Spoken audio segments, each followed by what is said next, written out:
Bonjour à tous, je voudrais vous proposer mon petit résumé bilan de la situation par rapport aux Gilets jaunes. Voilà, je suis l'affaire depuis le début, un peu de l'organisation, pas au tout début, mais voilà, j'ai commencé à suivre avant que le 17 novembre. Et moi j'aime bien essayer de comprendre un peu chaque partie, comprendre ce qui se passe, essayer de relier un peu tous les éléments ensemble. Donc, alors moi, quand ça a commencé, voilà, il y a eu un appel par rapport à un ras-le-bol, par rapport à la taxe des carburants. Et voilà, je voyais ces publications, ces appels à la manifestation du 17 novembre avec le gilet jaune, je voyais passer ça régulièrement sur les réseaux sociaux. À un moment donné, j'ai eu un ras-le-bol, je me suis dit, voilà, je voyais passer ça, je me disais, mais encore une manifestation de plus. Voilà, un jour c'est les infirmières qui manifestent, un jour c'est les taxis, un jour c'est je sais pas qui par rapport à des lois qui veulent faire passer.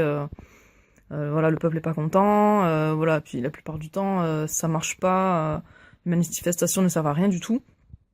Donc franchement, j'ai fait une vidéo ras-le-bol, un peu de coup de gueule, parce que moi aussi je suis en colère, moi aussi j'ai envie de changer les choses, moi aussi je trouve que le niveau de vie baisse et ben voilà, je pense que j'ai pas besoin de développer énormément, vous me comprenez. Et donc ça m'a énervé de voir que des gens veulent manifester pour un truc, alors qu'on devrait tous se mettre ensemble pour manifester contre la globalité, contre la vie qui ne va plus, la planète, dans le monde entier, etc. Donc voilà, j'ai fait ma petite vidéo coup de gueule et des personnes de mon entourage m'ont fait quelques remarques, donc voilà, que j'ai écouté, j'ai été dans l'ouverture, et j'ai compris que on m'a fait comprendre qu'apparemment ce mouvement était en train de partir sur autre chose, était en train de partir sur le fait de vouloir s'exprimer par rapport à diverses taxes en fait finalement qui qui asphyxient complètement les Français sur le pouvoir d'achat, le niveau de vie qui baisse, etc. Donc qui amène plein de problèmes, hein, un accès aux soins qui est plus difficile, le fait que des gens se retrouvent dans la rue, des gens ont du mal à se payer à manger, etc., etc. Euh, donc je me suis dit, on va voir. On va bien voir ce qui va se passer le 17 novembre. Et là, j'ai suivi sur les réseaux sociaux. J'ai halluciné de voir tout ce monde dehors. Et effectivement, on pouvait voir que bon, forcément, les gens parlaient toujours un peu de la taxe du carburant, mais on voyait vraiment que les gens sortaient, il y avait vraiment un ras-le-bol de leur vie. Et d'ailleurs, la particularité de ce mouvement, qui est complètement nouveau, c'est que c'est un mouvement citoyen, qui est sans parti politique, sans syndicat, et où on y retrouve tous les âges, tout corps de métier, toute situation familiale, toute situation, tout revenu, tout type de religion, enfin tout revenu. Certainement, il y a plus de personnes en difficulté financière, mais il y a quand même d'autres personnes qui sont moins en difficulté financière, qui sont venues manifester. Tous milieux sociaux. On a vu des jeunes des cités, on a vu des personnes âgées de 80 ans, de même je crois de 90 ans, qui restaient auprès des gilets jaunes la nuit au coin du feu, mais c'était hallucinant. Et donc voilà, j'ai vraiment halluciné, et ça m'a vraiment... Même j'en avais les larmes aux yeux, ça me revient quand j'en vous en parle. Je me suis dit, waouh, c'est beau, les Français se réveillent, ils sont là tous ensemble. Et ça fait vraiment du bien de sentir qu'on n'est pas seul à être en colère et à penser tout ça. Donc je vais vous faire un petit résumé, petit bilan de cette première journée du 17 novembre, en faisant un comparatif entre ce qu'ont pu dire les médias officiels versus les médias alternatifs, réseaux sociaux, ce qui venait vraiment des Gilets jaunes ou de l'association Policiers en colère. Donc moi, au tout début, le premier jour, j'ai regardé un petit peu BFM TV, sur les réseaux sociaux. Moi, j'ai pas de télé. Et, euh, et donc du coup, après, ce que j'ai marqué là aussi, c'est beaucoup, comment dire, ce qui est venu à mes oreilles, ce que j'ai entendu dire, ce que les autres ont dit, parce que finalement, moi, j'ai pas trop de retour, je sais pas trop ce qu'ont dit les médias, mais j'ai vu un petit peu quand même. Donc les médias, de leur côté, ont plutôt mis l'accent sur le fait que le peuple se plaignait par rapport aux taxes des carburants. Donc voilà. Et alors, ce que je voulais dire, alors que au niveau de l'autre côté, il y avait plus une manifestation où les gens exprimaient leur colère par rapport au pouvoir d'achat, au niveau de vie. Les gens scandaient Macron démission, ils scandaient leur ras-le-bol des privilèges des gens qui sont au gouvernement, qui s'en mettent plein les poches, qui disent au peuple, bah, serrez-vous la ceinture, vous en êtes capable, etc. On diminue les retraites, on diminue ceci, on diminue cela, on taxe toujours plus. Les Français et ceux du gouvernement, là, récemment, se sont augmentés de 20% leur salaire, qui sont entre 5 000, 9 000, 10 000 euros, plus divers avantages, privilèges, etc. Ils ont des droits ah, je sais plus comment on dit, je sais plus des termes. Ils ont des trucs en plus, d'argent en plus, mais ils n'ont rien à justifier. Ils n'ont pas de facture à donner, de restaurant, de notes de je sais pas quoi. Enfin bon, bref, voilà. Un ras-le-bol de tout ça. Donc ça, apparemment, on l'aurait moins exprimé dans les médias, quoi. Les médias parlaient surtout... Oui, les retours que j'ai eu des gens qui étaient sur place, c'est que y a beaucoup de gens qui sont interviewés, mais finalement, ce qu'on fait passer dans les médias, c'est que les gens qui parlent de la taxe du carburant. Donc ça fait un petit peu les gens qui sont un peu fermés avec leurs œillères, taxe des carburants, et qui voient pas autre chose. Donc c'est un peu ça pour décrédibiliser le mouvement. Dans les médias, au niveau du ministère de l'Intérieur, oui, je crois que c'est ça, annoncé autour de 280 000 manifestants. Alors que au niveau vraiment des gens qui étaient à l'intérieur du mouvement, on annonçait entre 1 million et 3 millions de personnes de gilets jaunes qui manifestaient. Moi j'ai vu les vidéos, mais c'était vraiment hallucinant, des marées jaunes partout en France, c'était hallucinant quoi, c'était vraiment super émouvant. Les médias mettaient beaucoup l'accent sur le fait qu'il y avait des violences dans les manifestations, montrer des images violentes voilà, et montrer voilà des politiciens voilà qui prenaient le micro, qui donnaient leur avis sur le mouvement, qui étaient pour les gilets jaunes. Alors bon, voilà, ça faisait rigoler beaucoup. Sur les réseaux sociaux, on rigolait beaucoup de tout ça parce que c'est les politiciens qui nous ont mis dans cette merde et ils se permettent d'essayer de récupérer le mouvement. Alors que du côté plutôt des gens qui étaient de l'intérieur du peuple, de ce qui était diffusé dans les réseaux sociaux, on montrait très peu de vidéos de manifestants qui étaient violents. Ça, c'était très peu présent. Ce qu'on montrait plutôt, c'était des manifestations qui étaient pacifistes, joyeux. On voyait des gens danser, ou on voyait des gens très respectueux, organisés. Après, au niveau, voilà, il y a des photos, des vidéos qui ont été partagées sur les réseaux sociaux, mais il y a aussi des échanges écrits, où certaines personnes ont dit qu'en fonction des groupes, on pouvait voir qu'il y a des groupes qui étaient moins organisés que d'autres, des groupes qui étaient peut-être un peu plus violents, qui exprimaient beaucoup trop de colère, et voilà, qui embêtaient les gens, qui bloquaient les gens. Mais globalement, quand même, c'est un mouvement qui se veut pacifiste. Ce qu'on n'a pas montré dans les médias et qu'on a pu voir dans les réseaux sociaux, c'est qu'il y avait quand même quelques violences de force de l'ordre envers les gilets jaunes, le peuple, alors que le peuple ne fait que s'exprimer, qui est un droit, la liberté d'expression. Le peuple était des gilets jaunes qui étaient tout à fait pacifistes. Voilà, il y a pu avoir des violences envers eux. Et ce qu'on a pu voir aussi, c'est des forces de l'ordre qui exprimaient leur soutien face aux gilets jaunes, qui encourageaient, qui soutenaient vraiment les gilets jaunes. Et ça, on le voit pas dans les médias. Bilan de la journée, 1 mort et des blessés légers et graves, quelques blessés. Donc, finalement, si on compare avec d'autres manifestations, d'autres mouvements, ou la Coupe du Monde, j'ai regardé rapidement la Coupe du Monde, apparemment il y a eu 2 morts et des blessés.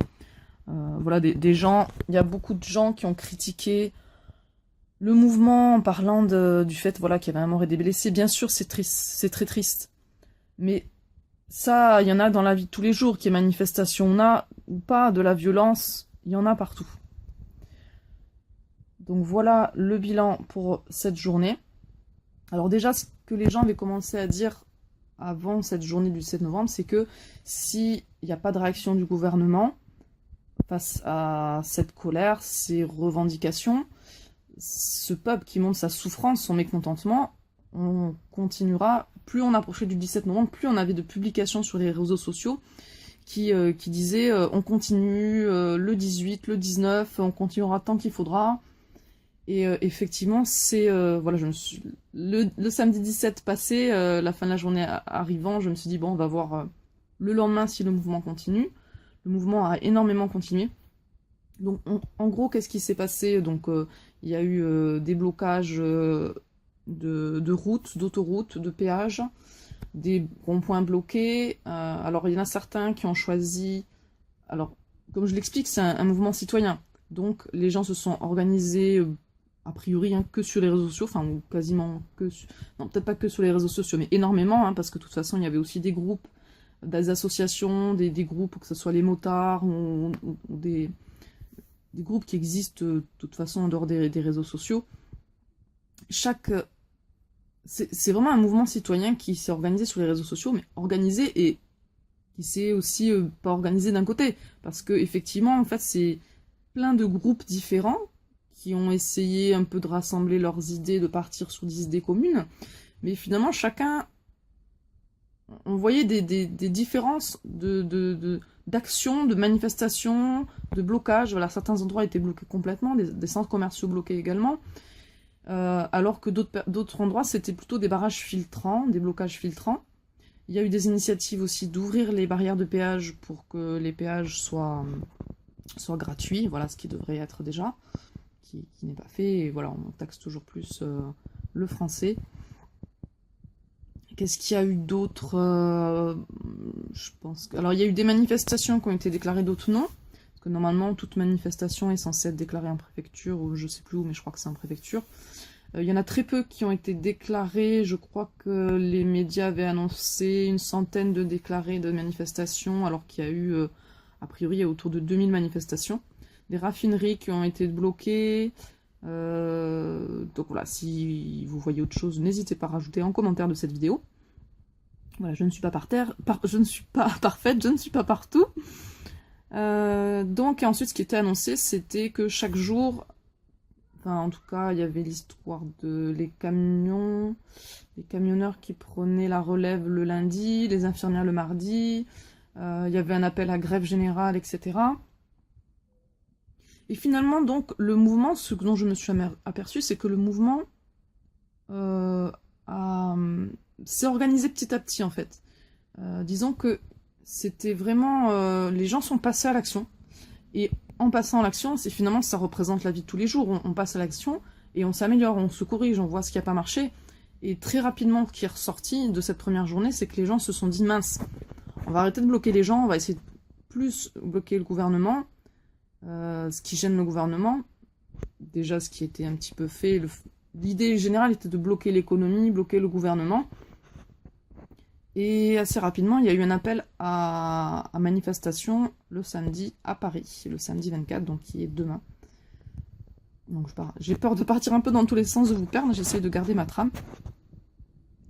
Et je me suis perdue, je ne sais plus où j'en suis.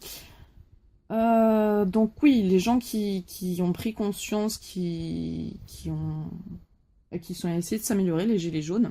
Donc beaucoup de gilets jaunes ont fait le choix de groupes de plus bloquer les citoyens, mais plus de bloquer l'État. Donc il y a eu les radars qui ont commencé à être couverts de plus en plus. Donc toujours les péages, un appel à toujours ouvrir les péages pour que les gens ne payent pas. Les centres d'impôts, les préfectures, envahir les centres d'impôts, les préfectures, les bloquer, tout ce qui permet à l'État d'avoir de l'argent qui rentre, bloqué. Au niveau organisation, au niveau revendication aussi, parce qu'au début il n'y avait pas forcément énormément de revendications, et de plus en plus au niveau des revendications. Au début, bon, c'était surtout autour de la taxe du carburant. Puis, il y avait beaucoup... on entendait beaucoup, en fait, Macron démission, ou on entendait parler de Macron destitution, ou de dissolution de l'Assemblée nationale, de mettre en place une assemblée citoyenne. Et carrément ce dont on n'a pas du tout parlé dans les médias, c'est du Conseil national de transition, qui est la seule autorité aujourd'hui légitime en France qui a été déclarée à l'ONU. De cette façon, donc c'est le CNT qui va être intronisé samedi à Paris. L'objectif, c'est d'introniser le CNT à Paris, qui est l'autorité légitime qui représente les citoyens, qui représente le peuple, qui a été donc déclaré à l'ONU en 2015 et qui permet de ne pas qualifier ce qui va se passer mardi de coup d'État ou de putsch. Je crois que c'est comme ça qu'on dit. Donc vraiment, aujourd'hui, le gouvernement n'est plus dans la légalité. En fait, on a pas mal parlé de ça dans les réseaux sociaux, mais dans les médias, on n'en parle pas. Il y a plusieurs choses qui ont fait que la Constitution, les droits de l'homme, voilà, je l'ai marqué, je l'ai mis ça dans ces mots-clés dans la Constitution, les droits de l'homme ont été bafoués, et du coup, ce gouvernement n'est plus du tout légitime, et légalement, notre président, soi-disant président, n'est pas notre président, légalement, selon la loi française. Voilà, il y a pas mal de vidéos qui en parlent, qui circulent sur les réseaux sociaux. Et donc le CNT a créé une cour suprême et qui a émis un mandat d'arrêt, des mandats d'arrêt contre Macron, contre contre les membres du gouvernement. Et il y a un appel aux forces de l'ordre à du coup arrêter ces personnes. Je tremble un petit peu. Donc un appel aux forces de l'ordre à soutenir l'intronisation du Conseil national de transition. Et voilà, un appel au peuple samedi à rejoindre le mouvement, à soutenir ce mouvement. Alors, le truc c'est que, alors il y en a qui sont contre, il y en a qui sont pour ce mouvement, et ce dont je m'aperçois, donc en fait là, pour schématiser, je vous ai schématisé la situation. C'est-à-dire tout ce qu'on entend parler autour des gilets jaunes, que ce soit dans les médias, que ce soit sur les réseaux sociaux, les gens qui sont pour, les gens qui sont contre. Et alors, il y en a qui disent qu'ils sont contre. Donc ça, c'est toujours un chapitre par rapport aux gens qui sont contre. Donc, il y en a qui disent qu'ils sont contre parce que qui sont restés sur l'histoire de la taxe des carburants et qui trouvent ça normal qu'on paye une taxe sur les carburants parce que voilà, il faut bien faire un effort pour l'écologie. Sauf qu'au niveau argumentation, ce que j'ai vu qui a été partagé sur les réseaux sociaux, et c'est vraiment ça qui est génial avec les réseaux sociaux, c'est que nous sommes nos propres journalistes, nous diffusons l'information, nous citoyens, chacun de nous diffuse de l'information. C'est que, ce que j'ai appris, c'est qu'il n'y avait aucune taxe sur les carburants des avions, des bateaux, et que un paquebot, je crois, polluait autant que 15 000 voitures en un an, ou enfin un truc comme ça, 15 millions, enfin je sais plus, c'était assez énorme. Donc finalement, l'utilisation des voitures, enfin la pollution liée à l'utilisation des voitures, mais c'est rien du tout comparé à la pollution liée à l'utilisation des avions et des bateaux. Déjà, premier argument. Ensuite, il y a des gens qui effectivement qui disent qu'ils sont contre le mouvement parce que ils disent oui, il y a tous ces gens dehors parce qu'ils se plaignent de par rapport à l'argent qu'ils n'ont pas assez d'argent, qu'ils s'en sortent pas financièrement, mais il y a personne dehors pour l'écologie. Mais finalement, en fait, je sais pas si je vais dire d'abord les arguments. Il y en a qui disent aussi oui, c'est des mouvements violents. Il y a des casseurs, il y a des gilets jaunes qui ont été violents vers ils bloquent les gens, ils embêtent les gens. Qu'est-ce qu'il y avait d'autre comme argument? Donc voilà un peu ce qu'il y avait comme argument. Donc voilà. Et en fait, ce que je m'aperçois, c'est que il y a des gens qui sont contre le mouvement, mais en fait, soit parce qu'ils n'ont pas compris le mouvement, et parce qu'ils croient que c'est toujours l'histoire des taxes, mais en fait, c'est plus du tout l'histoire des taxes, plus du tout. Au jour d'aujourd'hui, le mouvement, il concorde vers quoi? On va dire, si je vous fais un schéma, au début, ça partait de l'histoire des taxes liées au carburant. Finalement, ça a dévié sur les taxes diverses, le niveau de vie, le pouvoir d'achat. Alors, il y en a aussi qui disent ça, oui, les gens, ils se manifestent pour leur pouvoir d'achat, mais après, c'est pour qu'ils achètent des produits avec de l'huile. Alors, la vidéo a été coupée. Ce que je voulais dire à la fin, là, ce que j'étais en train de dire, c'était que, donc, effectivement, certains sont contre parce qu'ils se disent que si on augmente le pouvoir d'achat, les gens vont acheter n'importe quoi, et donc du coup dont des produits qui contiennent de l'huile de palme, donc ce serait pas du tout écologique pour la planète, en fait on détruirait encore plus la planète si on fait ça. Donc voilà les arguments de certains. Après il y a d'autres personnes qui ne voulaient pas s'investir dans le mouvement parce que elles ne comprenaient pas en fait quelle était, elles ne voyaient pas de revendications, les revendications n'étaient pas claires. Et elle trouvait que c'était pas assez organisé. Mais justement, c'est la spécificité de ce mouvement. C'est un mouvement qui est spontané. Et finalement, enfin, en tout cas, moi, c'est la conclusion que j'en tire. C'est ce que je vois de positif. Enfin, c'est que ça représente la vie de tous les jours. Parfois, on passe à l'action, mais on n'a pas d'avance tout le cheminement. On ne sait pas exactement où ça va nous mener. Mais on a cet élan, en fait, de faire quelque chose, d'aller vers quelque chose ou d'exprimer quelque chose. Et ensuite, ça mène vers autre chose. Et je pense que tout ce qui se passe dans ce mouvement des Gilets jaunes, que ce soit les gens qui sont pour, les gens qui sont contre, et finalement chacun a sa place dans ce mouvement, chacun amène quelque chose, je pense. Et il y en a qui ne manifestent pas, mais qui vont apporter à manger aux gens, il y en a qui vont peut-être faire des méditations, des prières, et partager les vidéos. Chacun, je pense que chacun a sa place dans ce mouvement. Ce que je voulais rajouter pour compléter cette première partie, donc j'ai parlé de l'évolution sur les différents jours, le premier jour, le deuxième jour, et ça c'était le week-end. Après il y a eu la semaine, là on est à la fin de la semaine.